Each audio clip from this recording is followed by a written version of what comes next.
Saudara, apakah pertemuan Purbaya dengan 18 investor global, IMF, Bank Dunia hingga S&P ampuh mengubah sentimen global terhadap Indonesia, termasuk soal prospek fiskal? Kita bahas bersama M. Rizal Taufikur Rahman, Kepala Pusat Makroekonomi dan Keuangan Indef. Mas Rizal, selamat pagi. Pagi, Mas Yan. Mas Rizal, ini kunjungan Menteri Keuangan Purbaya ke Amerika Serikat. Menurut Anda, apakah cukup menghindarkan sentimen negatif global soal fiskal RI? Saya kira kita berharap demikian ya, tetapi dari pernyataan Pak Purbaya tadi ya bahwa Indonesia mendapat respon positif ya dari International Monetary Fund, kemudian World Bank dan juga lembaga pemeringkat seperti S&P Global Rating, ya perlu kita cermati dengan seksama ya, terutama dalam konteks ekonomi global saat ini.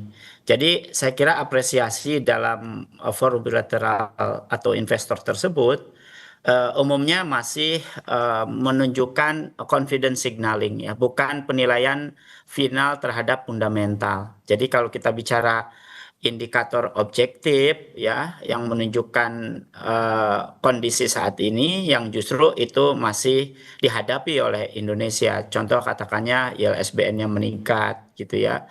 Kemudian juga kepemilikan asing yang menurun katakanlah, termasuk juga outlook kredit Indonesia yang masih mendapatkan revisi ya menjadi negatif oleh beberapa lembaga ya. Artinya eh, persepsi positif ini kita apresiasi, dan ternyata kunjungan pertama Menteri Keuangan gitu ya ke IMF, World Bank dan juga ke lembaga pemeringkatan internasional ini cukup efektif ya, tetapi belum sepenuhnya mencerminkan perilaku pasar. Itu saya kira Hmm, hmm, tanggapannya, Mas.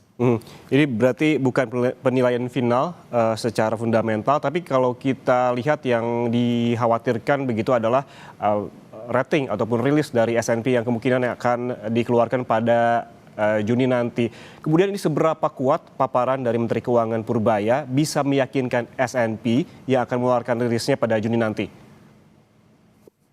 Eh, saya kira kita berharap paparan yang disampaikan artinya terutama di level narasi kebijakannya itu polisi naratif yang sangat confident dan juga clear begitu ya.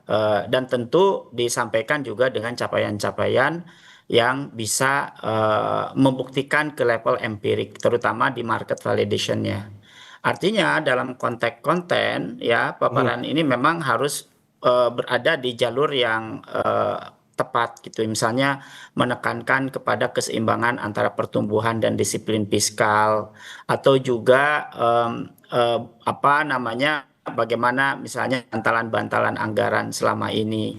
Karena ini sangat penting bagi investor global ya, terutama di dalam mencari policy clarify dan juga direction.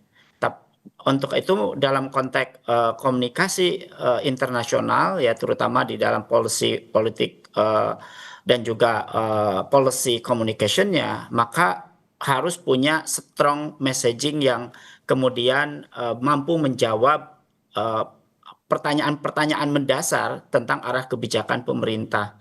Yang kedua tentu harus memiliki kekuatan yang memang sepenuhnya oleh indikator-indikator market. Dan tentu juga harus yang ketiga gitu ya, harus dipandang oleh para investor yang mereka sangat tertarik untuk berinvestasi gitu ya, terkait dengan menenangkan bagi mereka untuk masuk di Indonesia, terutama menenangkan dalam jangka pendek ya. Ini juga saya kira penting. Dan yang terakhir saya kira berkaitan dengan kredibilitas di jangka menengah, yang saya kira ini juga akan sangat penting begitu ya. Bagaimana pemerintah menjaga fiskal ketika terkena tekanan eksternal shock gitu ya, seperti harga minyak, kemudian juga berkaitan dengan belanja-belanja prioritas dan juga terkait dengan penerimaan yang masih challenging. Saya kira investor Hmm. global biasanya lebih fokus pada what happen under stress scenario, biasanya gitu, Mas. Oke, oke, berarti memang salah satu yang dipertimbangkan adalah harus ada pesan yang kuat begitu yang menjawab pertanyaan-pertanyaan yang mendasar ataupun fundamental. Tapi menurut Anda, Mas Rizal, mana yang akan lebih dipertimbangkan oleh S&P nanti? Apakah paparan dari Menteri Keuangan soal kondisi fiskal Indonesia yang diklaim stabil atau rilis Moody's dan juga Fitch yang sebelumnya telah menurunkan outlook utang Indonesia? Saya kira biasanya penilaian S&P Global Rating itu memiliki beberapa pilar utama ya, terutama konsistensi dari sisi rating, evaluation dan juga outlook Indonesia itu sendiri.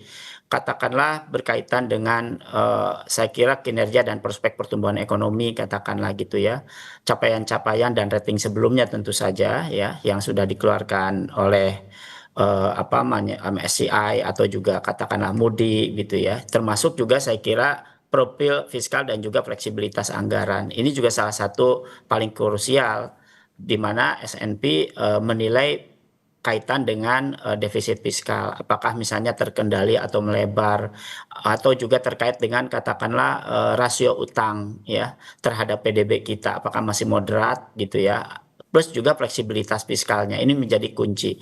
Jadi termasuk juga katakanlah resiko eksternalitas. S&P sangat sensitif ya terhadap defisit transaksi berjalan, termasuk juga ketergantungan terhadap impor energi, stabilitas nilai tukar atau kurs, dan juga cadangan devisa.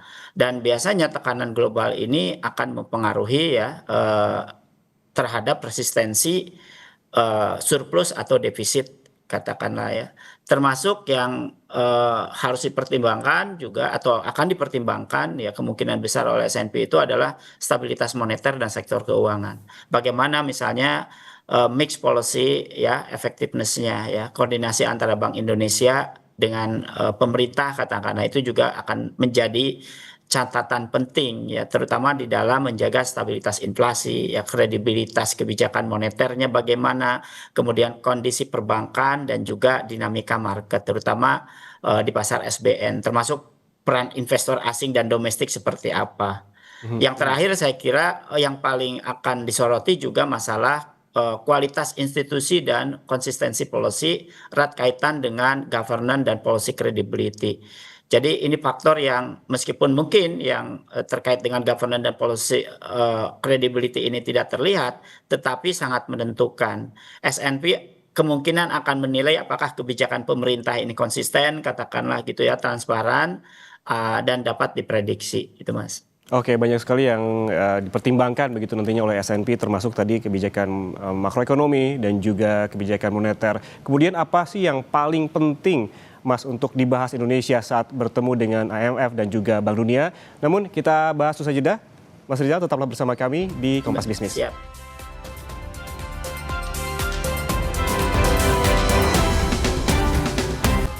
Anda masih bersama kami di Kompas Bisnis, Saudara, dan kita lanjutkan perbincangan bersama Kepala Pusat Makroekonomi dan Keuangan Indef, Rizal Taufikur Rahman. Mas Rizal, sebelum kita membahas terkait dengan apa yang perlu didiskusikan oleh Menteri Keuangan Purbaya di Amerika Serikat, kita bahas dulu jika membandingkan begitu ya, Sri Mulyani yang pro cadangan APBN dan Pak Purbaya pro uang beredar di sistem dalam konteks audiensi internasional. Dari skala 1 sampai 10, audiensi Purbaya berapa skornya menurut Anda? Karena ini awal ya Pak Purbaya ya, berbeda dengan Bu SMI kan cukup panjang dan punya experience-nya gitu ya. Saya kira kalau skala sampai 10 ya, saya kira 7 lah gitu ya. Baik. Baik, kita lanjutkan soal tadi yang pembahasan. Berarti memang perlu ada pembahasan yang bukan satu kali ini aja, mesti ada keberlanjutan begitu intinya ya, agar memang diskusi dan juga negosiasi Indonesia semakin terasa. Apa yang paling penting untuk dibahas Indonesia saat bertemu dengan IMF dan juga Bank Dunia di Amerika Serikat menurut Anda? Saya kira harus mampu menjelaskan ya, bukan masalah atau sekedar bahwa kondisi yang baik-baik saja atau Indonesia kuat gitu ya, tetapi harus mampu menjawab titik rawan yang menjadi perhatian global ya, terkait dengan kredibilitas dan juga basis data gitu. Setidaknya ada tiga ya. Pertama berkaitan dengan bagaimana Indonesia tetap kuat di saat krisis atau di dalam kondisi stres skenario katakanlah. Misalnya erat kaitan dengan kredibilitas konsolidasi fiskal di jangka menengah katakanlah gitu ya, bahwa Indonesia misalnya perlu menjelaskan konkret ya dan juga terbuka berbasis data bagaimana menjaga defisit ya supaya tetap terkendali di tengah tekanan belanja dan juga tekanan guncangan global termasuk juga harga energi, kemudian juga prioritas program katakanlah juga target-target tahunan. Kemudian yang kedua adalah berkaitan dengan bagaimana misalnya memperluas ruang fiskal secara terstruktur. Ini tentu harus mampu menjelaskan juga begitu ya strategi memperkuat sektor eksternalnya katakanlah ya isu defisit transaksi berjalan, kemudian ketergantungan impor energi, stabilitas rupiah ya menjadi perhatian concern dan juga utama. Termasuk juga di dalam kapasitas kebijakan dan tata kelola misalnya ya. Itu harus mampu dijelaskan terutama isu-isu yang sangat sensitif itu adalah masalah credibility dan juga governance. Indonesia perlu menunjukkan bahwa katakanlah arah kebijakan fiskal, investasi ya sektor keuangan konsisten dan dapat juga diprediksi. Yang ketiga adalah tentu merubah pertumbuhan itu jauh lebih produktif dan berkelanjutan.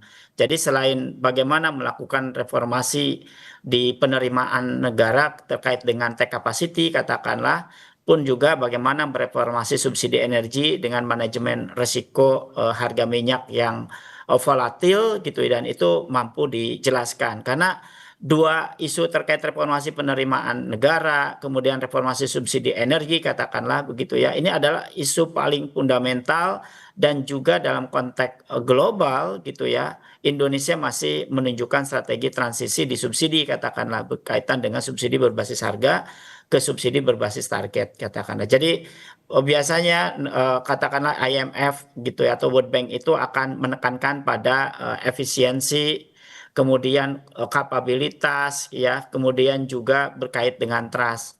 Jadi kalau misalnya setidaknya tiga aspek ini secara konkret, terukur, berbasis data ya, maka kita berharap ya forum IMF maupun World Bank tadi ya tidak hanya menghasilkan apresiasi atau political signaling dan fundamental signaling, tapi juga mampu meningkatkan kepercayaan global yang lebih nyata. Nanti kita bisa lihat tercermin dari rating, katakanlah investasi maupun stabilitas market gitu, Mas. Bisa digarisbawahi juga begitu ya, penting sekali membahas soal kredibilitas konsolidasi fiskal dan juga defisit yang tetap terkendali. Mas Rizal, kan ini sebelumnya Pak Purbaya sempat bilang Bank Dunia ini salah hitung saat menurunkan proyeksi pertumbuhan ekonomi Indonesia ke 4,7%. Apakah paparan ini juga mempengaruhi keputusan Bank Dunia dalam membuat proyeksi RI menurut Anda? Ya, saya kira perlu diklarifikasi saja nanti di sana kan dan disampaikan oleh Pak Purbaya begitu ya bahwa perhitungan kemudian terkait dengan metodologi, asumsi ya dan juga saya kira tujuan analisis itu harus mampu dijawab begitu dan juga disampaikan. Mengapa? Karena kalau misalnya bicara salah hitung ya dalam konteks teknis tetapi kalau kemudian perbedaan metodologi, asumsi, dan perspektif analisis ini yang justru akan berbeda. Nah, perbedaan ini penting dan itu tadi harus dijelaskan dan ini adalah second opinion terhadap kebijakan domestik. Jadi tantangan bagi pemerintah ya bukan membantah, saya kira akan sangat baik gitu ya, tetapi menjelaskan gap tersebut secara transparan gitu ya, tadi ya metodologi asumsi maupun perspektif metode analisisnya dan juga memperbaiki kualitas data serta kebijakan agar konvergen dengan penilaian global. Mungkin itu sih Mas Ian. Oke, berarti harus mampu menjawab dan juga memaparkan terkait juga metodologi dan juga asumsinya di depan Bank Dunia ataupun World Bank. Setelah pertemuan Pak Purbaya bilang Bank Dunia dan juga S&P puas dengan strategi fiskal Indonesia. Apa yang perlu dijaga agar rasa puas itu tidak berbalik arah menurut Anda, Mas Rizal? Saya kira kredibilitas ya harus tetap dijaga ya. Jadi supaya tetap respon positif, maka konsistensi juga menjadi penting. Konsistensi antara komitmen dan implementasi kebijakan. Jadi setidaknya ada beberapa kunci yang harus dijaga gitu ya, agar tetap punya persepsi positif. Pertama, katakanlah disiplin fiskal yang kredibel dan konsisten, ya, yang tadi saya sampaikan. Kemudian yang kedua, katakanlah pengendalian subsidi dan kualitas belanja, yang tentu peran besar katakanlah harus dijaga, tidak hanya besarannya gitu ya, kuantitasnya, tetapi juga masalah efisiensinya. Ketiga adalah terkait dengan tax ratio yang harus diperbaiki. Bagaimana komitmen fiskal itu ya akan pasti dipertanyakan gitu ya. Pemerintah perlu misalnya menunjukkan progres nyata agar ruang fiskal itu benar-benar meningkat secara struktural. Dan yang akhir saya kira masalah bagaimana berkaitan dengan konsistensi kebijakan dan juga kepastian regulasi di tengah shock eksternal ya yang mempengaruhi terhadap berbagai indikator ekonomi. Dan ini saya kira juga perlu dijaga begitu ya agar konsistensi ya antara komitmen dan juga implementasi kebijakan yang tetap akan mendorong dan juga menjaga positif signaling tadi. Selain bertemu dengan Bank Dunia, IMF dan juga S&P, ini Menteri Keuangan dan juga tim bertemu dengan 18 investor global. Apakah investor akan serta-merta menurut Anda masuk ke Indonesia dengan sekali paparan tadi? Kita sih berharap begitu ya, tetapi bagi investor kan pasti akan banyak pertimbangan ya. Tentu tidak otomatis langsung masuk besar-besaran begitu ya. Mereka tentu akan cenderung masih sikap wait and see, baru kemudian secara bertahap masuk, kemudian masuknya juga pasti ada syaratnya kan, terkait dengan pembuktian di kebijakan yang konsisten tadi. Nah, investor kemungkinan dalam jangka pendek ya masuk, tetapi selektif di portofolio, ya pasti ke sektor SBN maupun saham. Ya, kedua kemungkinan di dalam jangka panjang kalau dilihat dari foreign direct investment-nya, investor itu akan tidak terlalu atau belum akan terlalu agresif katakanlah begitu ya. Mereka akan menunggu bukti konkret minimal 1 sampai 2 kuartal ke depan. Dan yang ketiga tentu ini juga akan menjadi pertimbangan gitu ya. Investor ini sangat tergantung pada indikator market, bukan dari meeting dari meeting lah begitu ya, atau pada saat paparan saja gitu ya. Katakanlah misalnya mereka akan melihat arah yield SBN-nya seperti apa, naik apa turun, atau risk premiumnya semakin baik apa justru sebaliknya. Pergerakan rupiah katakan apakah stabil atau volatil ya, bahkan arus dana asingnya. Nah, untuk itu maka kuncinya bukan pada pertemuan atau narasi saya kira tapi para investor ini mereka akan tetap melihat bagaimana konsistensi kebijakan dan juga stabilitas ya di indikator-indikator makroekonomi maupun keuangan untuk beberapa kuartal ke depan. Ya, intinya berarti wait and see dulu begitu ya, kalau kita lihat investor ini di jangka pendek bisa SBN dan juga saham, tadi disebutkan oleh Mas Rizal juga jangka panjang ini belum akan agresif dan menunggu bukti konkret beberapa kuartal ke depan. Terima kasih Mas Rizal Taufikur Rahman, Kepala Pusat Makroekonomi dan Keuangan Indef atas waktunya bersama kami di Kompas Bisnis. Sehat selalu Mas.